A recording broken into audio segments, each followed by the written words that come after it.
All right.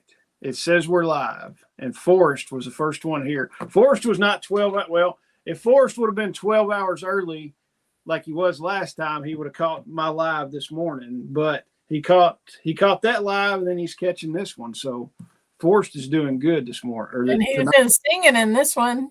Yeah. So, all right. It shows we got two people in. Shelly. Merry Christmas. I'm the Grinch, so it's like Merry Christmas. It's almost Christmas. It is almost Christmas.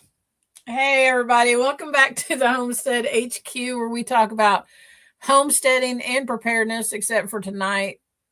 I don't know what we're going to talk about tonight.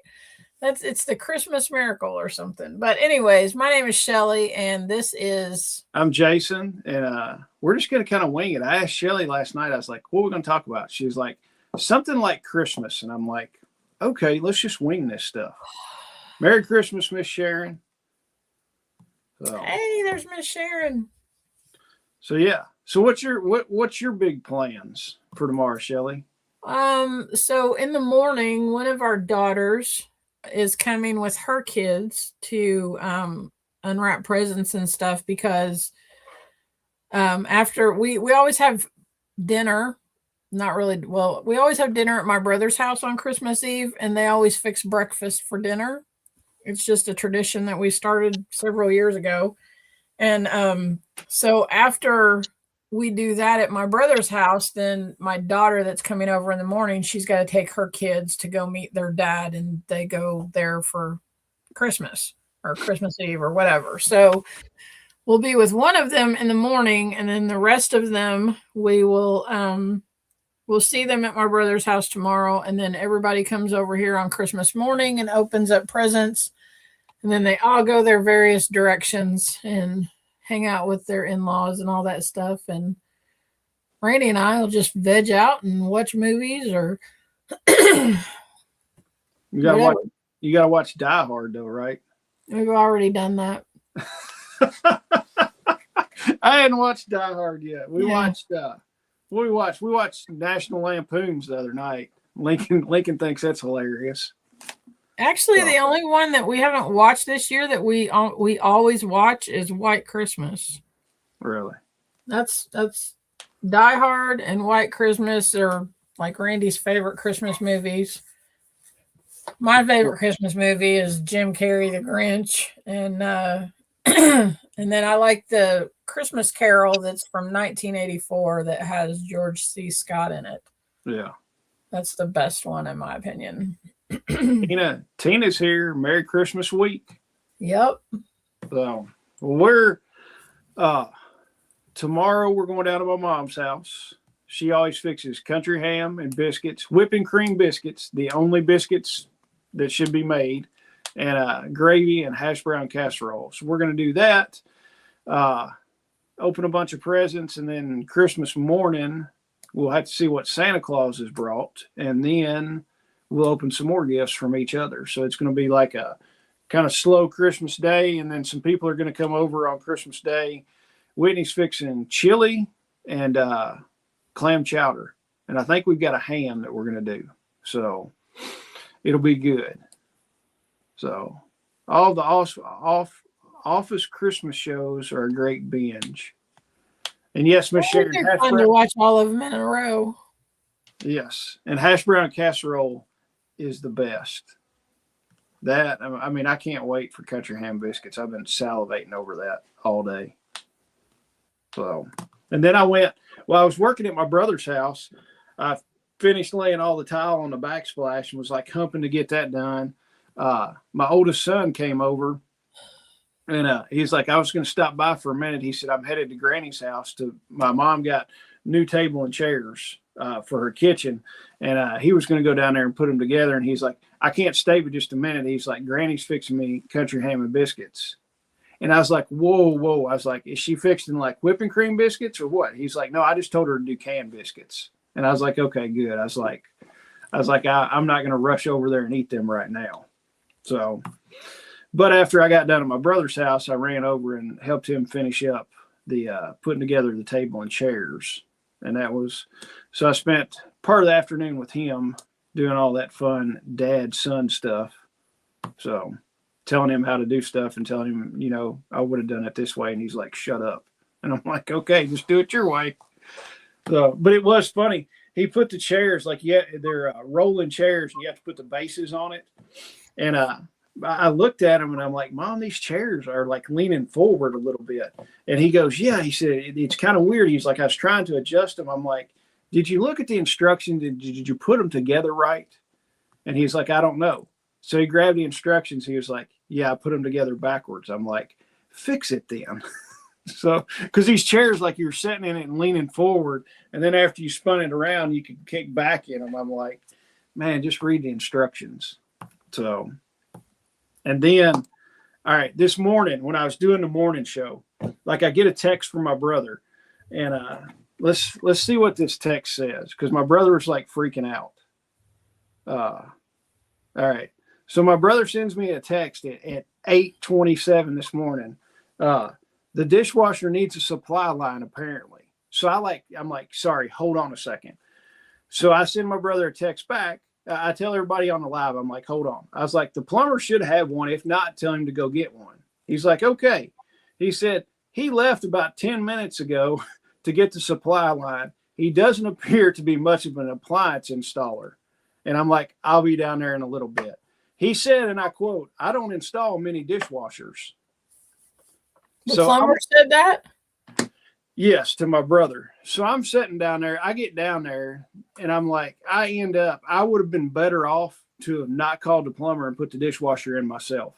I pretty much, like, he hooked up the drain line and the water line, and I finished the rest of the dishwasher, leveling it and everything else. And I'm just like, why do I hire people to do stuff anymore? I was like, I should have just done it myself. So that was kind of how the morning started. And then I'm like, just hurry up and get out of here. Well. So, but then after that, it wasn't bad. And then I look at what silver spot price is. $72.85 right now. If y'all have any silver coins, man, they're skyrocketing. Everybody's saying it's going to hit $100 an ounce. That's exciting. Yeah, it is. But the bad thing about it is that just means that the dollar's dying. It's the bad thing. So take your money, if you have cash, and put it in durable goods is all I can say. So what happens when what happens if the dollar dies? Are you talking? Is this like global collapse or something? It could be a monetary collapse. Like, I mean, it's like $25 for a loaf of bread kind of thing. It could be. I mean, it's just, I mean, it shows you, I mean, you look at like the historical things, like, I don't know what it was. I saw something like so many ounces of gold back in 1940 or whatever. So many ounces of gold would have bought your average house. And now it shows so many that same ounces of gold would buy a house now. So, I mean, storing precious metals and doing precious metals is just a way to preserve your wealth is what it is. Well, I mean, I understand that, but I'm just thinking about like what the impact is going to be for the majority of people that don't have precious metals. It's gonna kind of suck is what it's gonna do. Yeah. And like Miss Sharon said, they'll go with the digital dollar. And yes, Miss Sharon, I basically kind of paid him to talk a little bit. And Sage Creek is here checking in.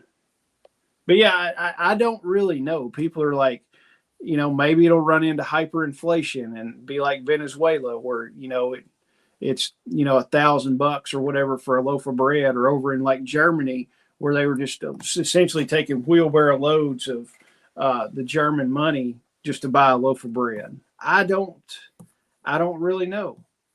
Chantel might know. She just made it in. So, but no, I don't honestly know what'll happen. You know how to protect yourself from that? There's a lot of ways. Grow your own food. Yes. Raise your own animals. Learn how to butcher. Learn how to barter. Yeah. Learn skills. Do all those things. And that's that. Well, look at it. Look at it. Knowing skills and bartering on stuff. It doesn't matter. Like Shelly, if I'm going to trade you, if I'm gonna come and do a job at your house, I'm gonna come fix your front porch columns or something like that. It doesn't matter if stuff is like astronomically expensive and you're going to trade me out for soap because there's no dollar value going in that. Exactly. So I'm going to trade you what I need for what you need, right? Yeah. So, I mean, you can look at that. I mean, bartering and stuff, it doesn't matter. In 25, the dollar lost 9.5% in world buying power. Yeah. Oh, I can see it. It's slowly just going away. I mean, hell, look at it from just 5 years ago, what you could buy. Look at your grocery bill from 5 years ago. Yeah. So, I mean, all you have to do is if you go to the grocery store and spend $100, you can see that amount of things in your cart shrinking. Yeah. I mean, now you can actually go through the 20 items or less line and spend $100 very easily. Well, I don't know who it was. I was listening to a guy. He was talking about he grows all his or tries to grow most of his own food and everything like this. He's down in Georgia somewhere. But he was like, I went the other day to the grocery store and he said, I wanted to see how much it was going to cost to make a big pot of chili. He was like, chili used to be the thing you could fix a huge, big mess of chili cheap. He said, I got organic beef and everything was organic because the guy's trying to eat as clean as he can. You know, he's like, I was trying to mimic what I grow on my property. Right. He said it was over $150 to make a pot of chili. That doesn't sound right. No, I mean, now if you're buying all organic beef and all this kind of stuff. How much chili is he making? I don't know. Because, like, I buy grass-fed, grass-finished organic beef when I buy it from the store, and it doesn't. I mean, it's more than the other stuff, but I can make a pot of chili for probably around $30, I would say. Well, let's see. That's still high. That's still stupid high, but I think 150 is unless he's like feeding a whole village or something. I don't know. I'm gonna look. Let me see. I'm looking at Meyer. You're gonna have to talk for a minute while I find this because we know I'm not tech savvy. Let me see. Can we just put in shrinkflation, Chantel? That's exactly what that is. Whatever you're getting, like the prices aren't going up, but you have, less chips in the bag or, less whatever amount in the, like they're selling 1 liters for what 2 liters used to cost and all of that kind of thing. So absolutely. All right. This is True Goodness, 93% grass fed. That's not as bad as I thought. It's $10 a pound. I told you. That ain't bad. I mean, heck, just regular ground beef is. It's like 6 or 7. If you get the 80-20 and then it goes up from there. And 80-20 is what you need to get. Yeah. Hey, the 90-10 is $7.99 a pound. 80-20 $6.99. Yeah. That's not. I mean, I remember when they ran it on special for like Memorial Day and stuff. You could get it for. It was like, I think the cheapest I've ever bought ground beef was like 99 cents a pound or something. I know when Randy and I make chili, we usually put 3 pounds of meat in it because we like a lot of meat in it. So we'll put 1.5 pounds of ground beef and 1.5 pounds of our spicy sausage. And then we put beans in it and tomato sauce. And usually, I mean, the beans it's a can from the grocery store, but all of our tomato sauce is stuff from our garden that I can. So really, we're just buying the ground beef and the beans. Well, But even if I had to buy everything, it would only cost me probably about, I don't know. Well, I mean, so the meat's going to cost me $30, but I could still probably get everything for less than 50. Yeah. And But then, I mean, for one pot of chili to feed me and Randy, that's stupid expensive. yeah. I mean, we could actually go to a restaurant and have a nice meal for less than that. Oh, yeah. So that doesn't, I don't know. Yeah. And if the dollar's tanking, then maybe it will get up to $150 for a pot of chili. Won't that be crazy? Hell, it might. Who knows? I tell you, people won't be eating out daggum near as much. I know that the restaurants will be dead. Well, but I don't know. I mean, you go out and you look in Bowling Green, people are still out eating all the time. Texas Roadhouse is packed all the time. I went to Cabela's yesterday and it was packed. So, I mean, people are still spending money. I don't know if they're doing it all on credit cards or what. See, that's what I was getting ready to say. I think that a lot of that, probably more than half, I mean, probably well over half of it is credit cards. Yeah. Because, when you're out swiping cards, even if you're using a debit card out of your account, when that money leaving your hand causes a little bit of pain, it's a little bit of sting, but cards, they don't sting as bad. Oh, no. So you'll more readily spend your money in your account and absolutely more readily spend it on a credit card. Yeah. Than, you're passing off cash. Yep. And Miss Sharon agrees. Credit cards and the pay later crap. Yep. Those are the check people not planning for the future. Absolutely. And I tell you, everything I bought for Christmas has been cash in hand and no credit cards. I mean, I had to use my debit card because I ordered a few things from Amazon, but that's cash in hand pretty much.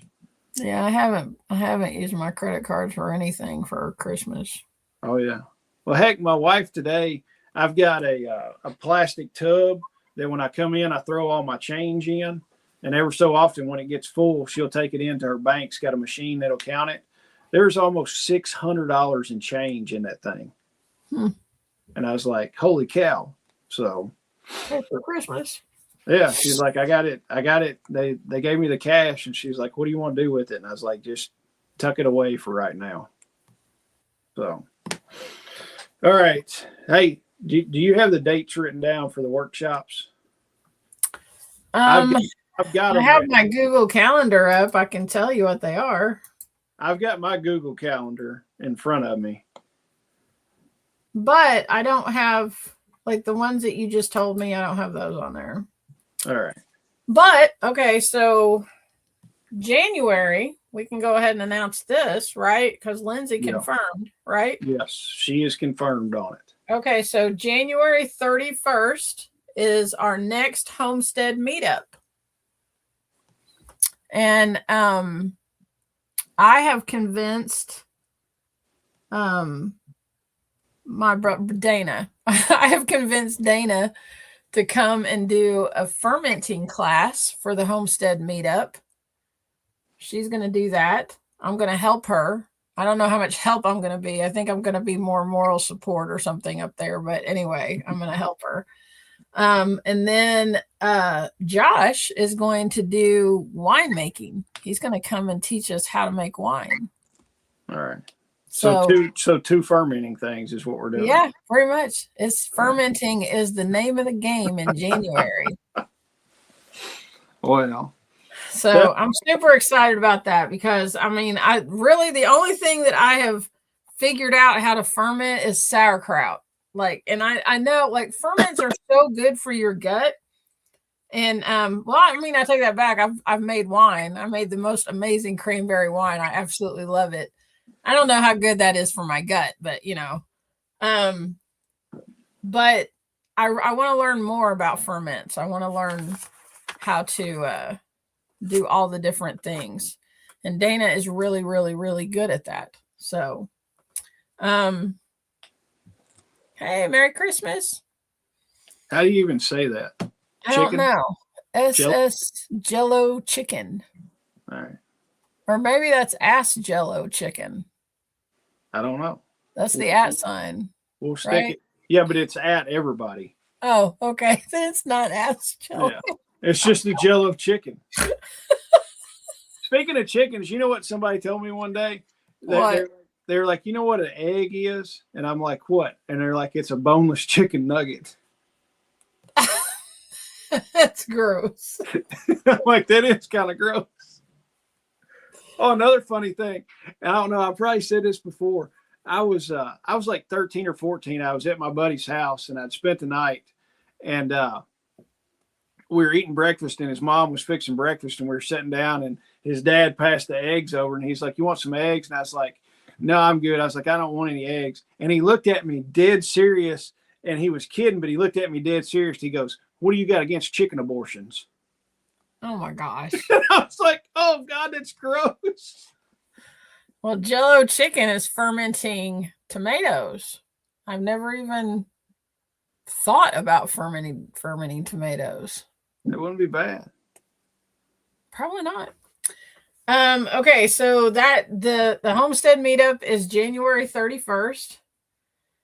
And then Pig process. Hold on a minute. I'm going. Pig processing. We're going to have a pig processing workshop March 21st. That's going to be it's going to be at your place, right? Yes.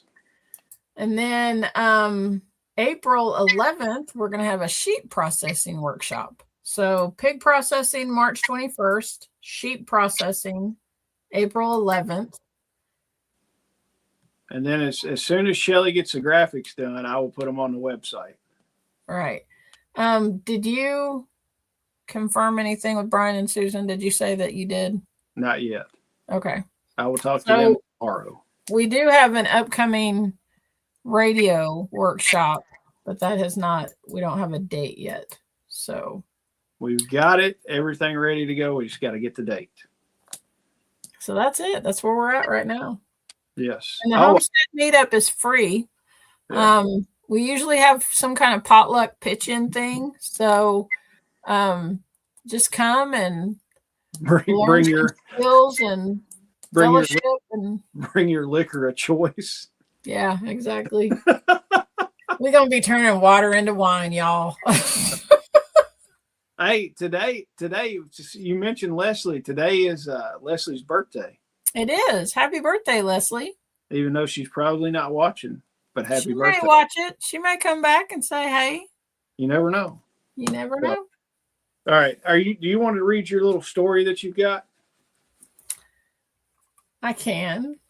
We're going to go look at Amish Christmas. We're going to go look at Amish Christmas lights here in a little bit.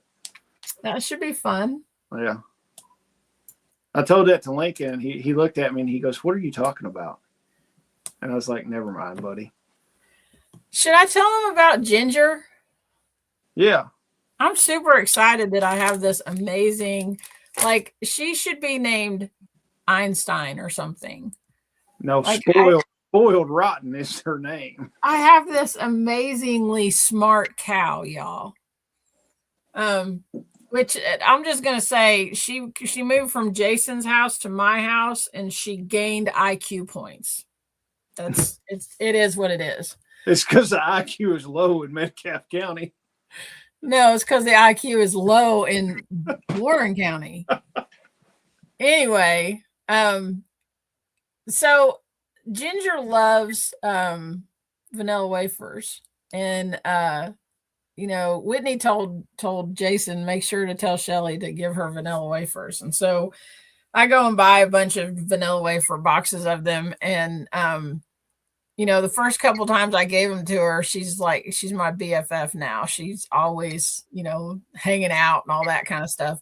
So last Saturday, I go outside to feed, and I'm like, I'm going to take Ginger some vanilla wafers. And so I walk out the back door and no cows. They're like nowhere to be seen. And the cows are out with the sheep. So there's no sheep, no cows. So they must be down in the pasture somewhere. So I walk out to the barn and I go feed the chickens, and I come back in and I get all the stuff together to feed the pigs.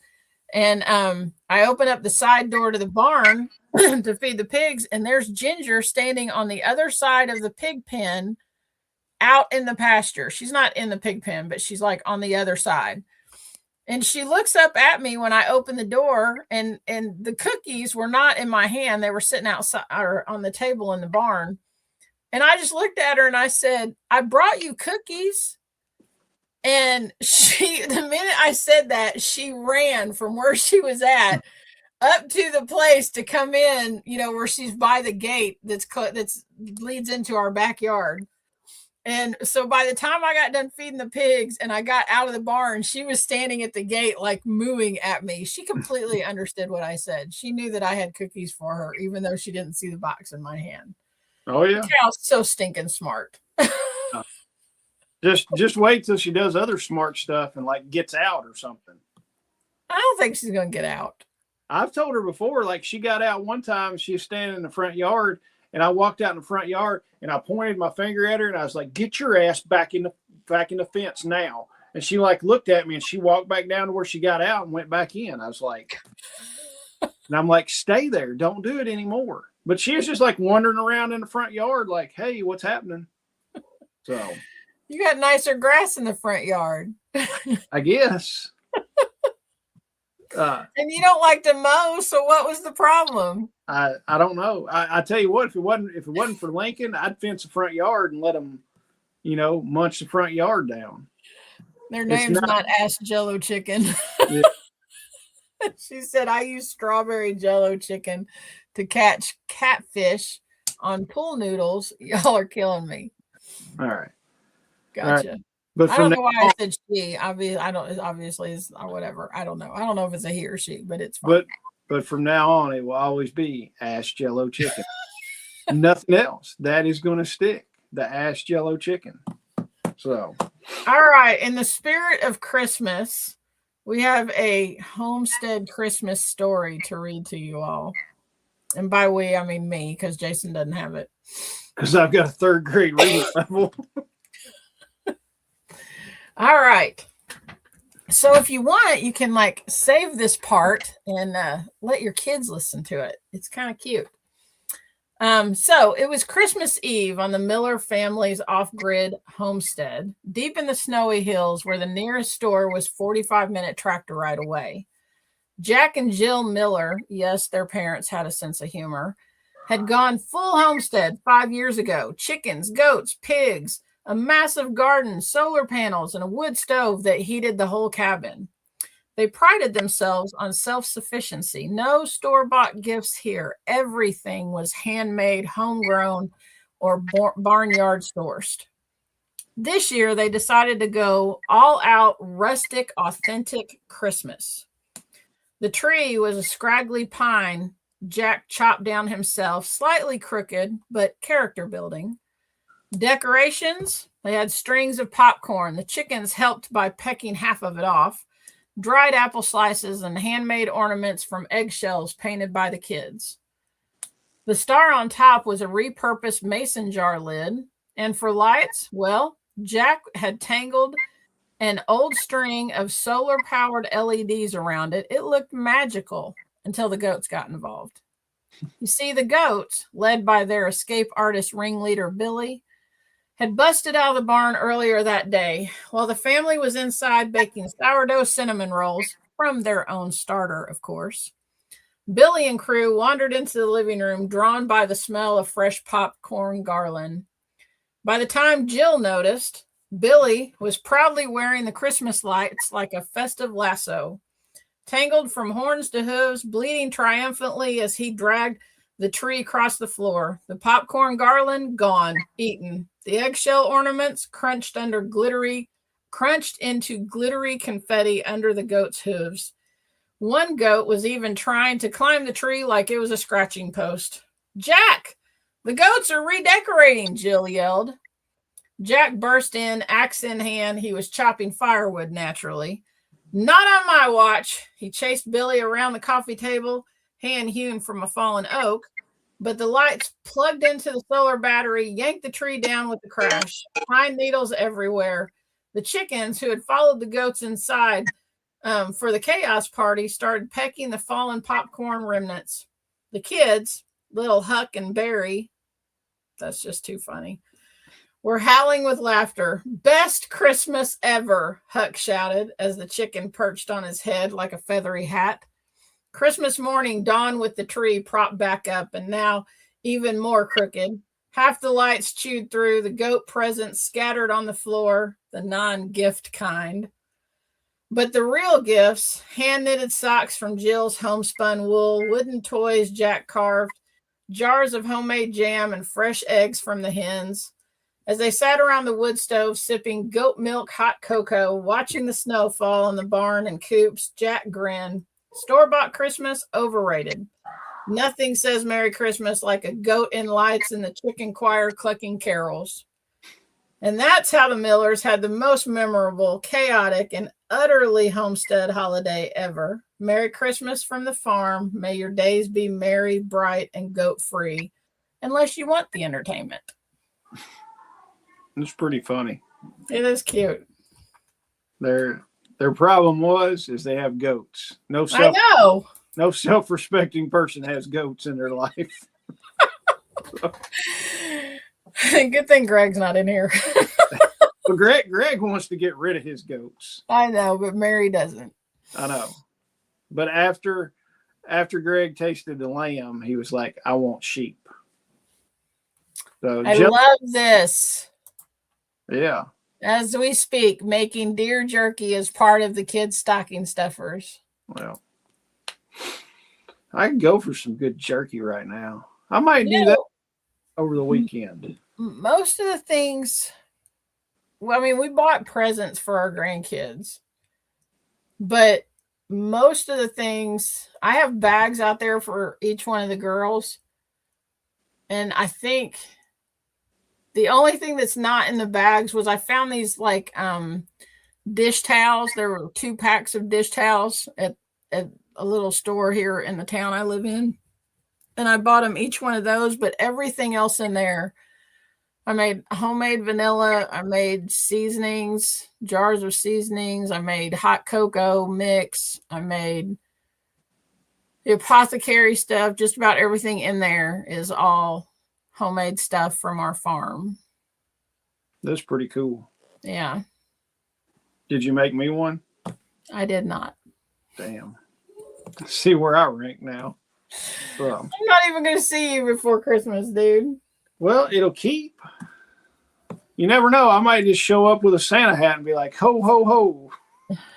I probably won't, though. Probably not. I don't know. I don't know. I'm ready for like a few days off work. I'm just like, oh, me too. Like today, I don't have to go back to work until the 2nd. I'm so excited. That means we got all kinds of stuff we can do then. We got all kinds of time to do business and KSL stuff. I got a girls' trip coming up this weekend. Oh, Jesus. Where y'all going? Out west, land between the lakes. Out west? You make it sound like Western Kentucky, land between the lakes. We're going to go eat at Patty's, and we're going to go to Purple Toad Winery and go tool around Paducah and stuff like that. Well, you're that far, you might as well just run over to Sykeston and eat at Lambert's. Yeah. Well, I will tell you. They have all kinds of good food that I really should not be eating.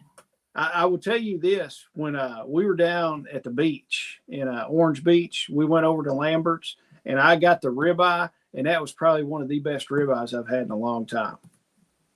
I've never had a ribeye there, which I don't really like ribeyes, but I've never had. I always get like home cooking stuff there.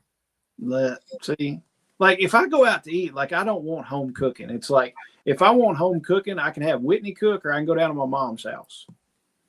See, I'm the opposite. If I go to a restaurant, I don't want cruddy food. I want stuff that I would eat at home. Well, you're going to be over close by Chantel is what she said. Hey. Maybe she was talking about she's close to Sykeston. No, she's in Kentucky. Oh, okay. So, but I will tell you this. We went, my mom went into town with us. We had to go we had to go get something for Lincoln in town. I called my mom. I was like, hey, you want to ride into town with us? And she was like, yeah. So we're like, I told mom, I said, you want to go eat? And she was like, yeah, that's fine. So we went to Rafferty's, and I was like, I love Rafferty's prime rib. And I'm like, give me the prime rib rare. And the guy was like, you want the little cut or the big cut? And I was like, I want the big cut. This stuff, no kidding, was probably 2.5 inches thick or better, cut of prime rib. It took up the whole plate. Like, I could only eat half of it. And I was like, I am so stuffed. I brought the other half home and ate it the next morning. I heated it up and I was like, this stuff is amazing. So, yeah, Chantel's not far from LBL. Oh, okay. So that's all I've got, unless we want to talk about something crazy. Do we want to talk about, is there anything crazy we can talk about for a minute? You know something, I mean, it's not really, it seems crazy to me. Did you hear about all those guys in South Central Kentucky that are going to prison for insurance fraud on farm insurance? No, it doesn't surprise me. Who are they? It's there's a couple guys from Barron County. There's one guy from Metcalfe County. There's some guys from Warren County, and they're all connected. There's like, I want to say there's like 8 of them, and they're all connected to the same insurance guy. And so all of them were committing fraud on like crop insurance and stuff like that. And like one of the guys has to pay back, it's like $15 million. Really? Yes. I mean, it's all of them in total. I want to say it's somewhere around like $30 to $40 million. Dang. And they're making them pay it back. The one guy from Metcalfe County, I think his thing was only like 600,000 or something. Yeah. But like one has to pay back like 1.5 million and another one has to pay back like 3 million. It's crazy. And they've been doing this for years and they got caught. Wow. Don't do that, y'all. Yeah. Don't get caught doing it. Don't do it. Oh, okay. I didn't know what you meant. Don't get, I didn't know what you meant by don't do it. I mean, if you're going to do it and don't get caught. So our Jello Chicken says we haven't bought store-bought meat since we came to the sustainability meetup 2 years ago. That's awesome. Wonderful. And Miss Sharon, there's a lot of crazy out there. Yes, there's a whole lot of crazy. I don't know. Like, I hadn't ran into any crazy lately. I haven't been, but I haven't seen a lot of crazy, but like I just stay out of stores anymore. Oh yeah. I mean, if I need something from Walmart, if Randy doesn't go get it or, stop on his way home or something, then I'll do like Walmart delivery. But I mean, I don't shop a lot at Walmart anyway, but I just have not been I've not been going to stores to do a lot of Christmas shopping. Today was the first day. I had like 3 or 4 things that I still needed to pick up. And today was the first day that I've gone into a store to Christmas shop. So, yeah. I try not to go to Walmart unless I absolutely have to. Well, we went, do you go to Ollie's in Bowling Green? Every now and then. I'm high class. I go to Meijer. Yeah. Okay. There's an Ollie over here in Glasgow. And so we went there and spent, I don't know, like 45 minutes in there. And then I told Randy there was like 3 or 4 things that I needed from Walmart. And he goes, so are we going? And he drove separate because he met me over there when I got off work. And he goes, so are we going to Walmart? And I said, no. I was like, can you go to Walmart? And so he's like, yeah, just send me a list of what you want. And when he got back home, he said Walmart was insane.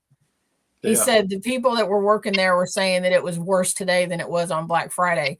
And we went to Walmart the evening of Black Friday, and you know how they're usually like all those specials that they have that they advertise, they're usually like all gone within the first couple hours of the day or something. They still had all of that stuff sitting in the aisles, and it wasn't sold out. Yeah. So I believe that today was crazier than then because they still had all that stuff. Miss Sharon said, I wanted to do the Walmart delivery, but I really don't want those weirdos coming to my house. I don't blame her. Well, I mean, I drove by Sam's yesterday. I had to run into town. I drove by Sam's, and there was not, it didn't look like there was a parking spot left at Sam's.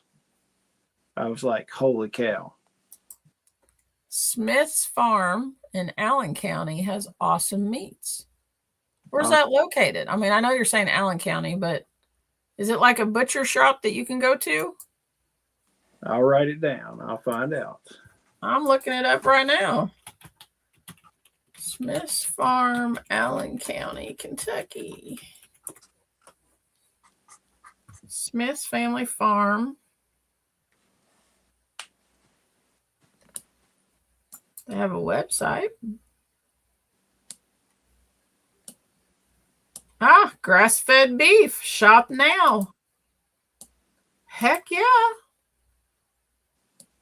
I'll check it out. You know, the Cherry Farms that I used to get meat from, she quit selling meat and she's a real estate agent now. So there's a couple other that, you know, come to the farmers market that we have, and their beef is not, I mean, they don't try to pass it off as grain fed or grass fed or whatever. It is grain fed beef. And they eat grass too, but they supplement everything with grain. So this is cool to find a grass fed. Oh yeah. It doesn't look like they have bad prices either. What's ribeyes? You buy it individual? Beef boneless ribeye, $25 a pound. All right.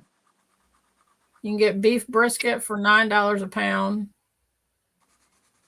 Chuck roast is $10 a pound. Ground beef is $7 a pound. Well, Jello Chicken said they used to buy from Cherry. I liked Cherry. So, all right.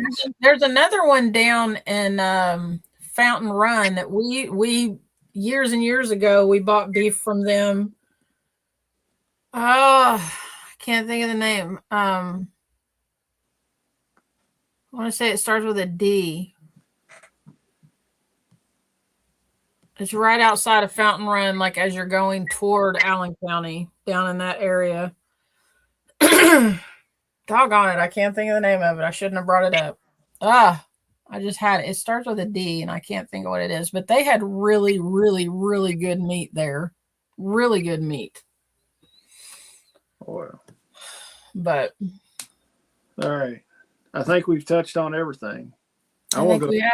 I want to go look at Christmas lights with my child and my wife, and I think my mother's going to come too. So that's one thing we have not done this year. Well, so do they do the lights out at the racetrack? I mean, out at the Corvette plant? No, they don't do that anymore because when that tornado came through, right tore up all their lights. Yeah, it tore up all their stuff. So they never do it anymore. So I don't know. Hey, I will be on here Friday morning, 8:00 with my Friday morning show. I don't know what we're going to talk about. I will be, well, actually, we're not going to start our hog butchering until like noon. Well, so I'll be on here 8:00 Friday morning doing a Christmas recap. We'll do the Christmas recap. I will have all the presents. I'll probably have to go in the other room and do the show with all my presents surrounding me that everybody got me. So I'm kidding. I probably won't have too awful much. My mom usually just gives me money now, and she's like, "Go buy what you want." I'm like, "Okay, cool." So We usually go to the Santa Lookout every year, but we didn't do that this year either. I never go look at Christmas lights. They just brought it up. Whitney's like, "Well, I'll make hot chocolate and we'll go look at Christmas lights." So I'm like, "Okay, cool. You had me at hot chocolate." So, all right, Hey, guys. you guys, everybody have a really Merry Christmas. Y'all stay safe out there. Yeah. We'll see. We'll talk to you again. I don't know. Jason will be on there this Friday. I'm not sure if we're doing a New Year's Eve show or not. We might pop in and say hi. We might not. It just depends. Pop in with Maker's Mark. So y'all have a great Merry Christmas and a Happy New Year, and stay safe. Yeah. Have a Merry Christmas, and I'll see y'all Friday, and hopefully we'll be back on New Year's Eve. We don't know yet. But guys, be careful. We appreciate you. Good night.